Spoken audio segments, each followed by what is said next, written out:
ഈ കാണുന്നതാണ് മസ്ജിദുൽ അക്സയിലേക്കുള്ള ഒരു തുരങ്കം. ഈ തുരങ്കത്തിൻ്റെ അടിയിലൂടെ പോയി കഴിഞ്ഞാൽ മസ്ജിദുൽ അക്സയുടെ ഭാഗമാണ്. അതിനുള്ളിൽ പള്ളിയുണ്ട്, നമസ്കരിക്കാനൊക്കെ കഴിയും. നൂറ്റാണ്ടുകൾക്ക് മുമ്പ് നിർമ്മിച്ചൊരു തുരങ്കമാണ്. ഈ തുരങ്കത്തിൻ്റെ പിന്നിൽ വലിയൊരു കഥയുണ്ട്. അബൂ ഖദീജ എന്നൊരാളുടെ പേരിലാണ് ഈ തുരങ്കം ഉള്ളത്. അദ്ദേഹത്തോട് ഇസ്രായേലിയർ പല വാഗ്ദാനങ്ങളും കൊടുത്തു. $40 മില്യൺ ഈ ഒരു തുരങ്കത്തിന് കൊടുത്തൊരു വില.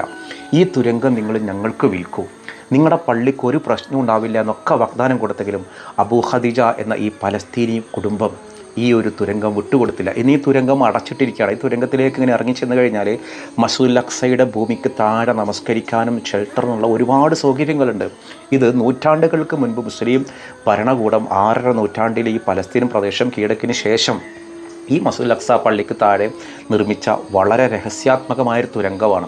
അപ്പോൾ ആ തുരങ്കം $40 മില്യൺ കൊടുക്കാമെന്ന് പറഞ്ഞിട്ടും അബൂ ഖദീജ എന്ന് പേരുള്ള ആ ഒരു പലസ്തീനി കുടുംബം ഈ ഒരു ഇസ്സത്ത് മനസ്സിലാക്കുക, അതായത് ഈ പള്ളിയുടെ സുരക്ഷിതത്വം മനസ്സിലാക്കിയിട്ട് ആ ഒരു ടണൽ, അതായത് ഈ തുരങ്കം പണത്തിന് വിറ്റില്ല എന്നുള്ളതാണ്. മാഷാ അല്ലാഹ്, അള്ളാഹു അദ്ദേഹത്തിന് ഇസ്സത്ത് കൊടുക്കട്ടെ. ഇങ്ങനെ പണത്തിന് വേണ്ടി നാടിനെ ഒറ്റുകൊടുത്തവരുണ്ട്. ഇന്നത്തെ ഈ ഒരു പലസ്തീനിലെ ഇസ്രായേൽ എന്ന പേരുള്ള ഈ ഒരു രാജ്യത്ത് എന്ത് പേരിട്ട് വിളിച്ചാലും വേണ്ടില്ല, അവിടെയുള്ള പല പ്രദേശങ്ങളും ഇങ്ങനെ പണം കൊടുത്തിട്ടാണ് ആര് വാങ്ങിയത്?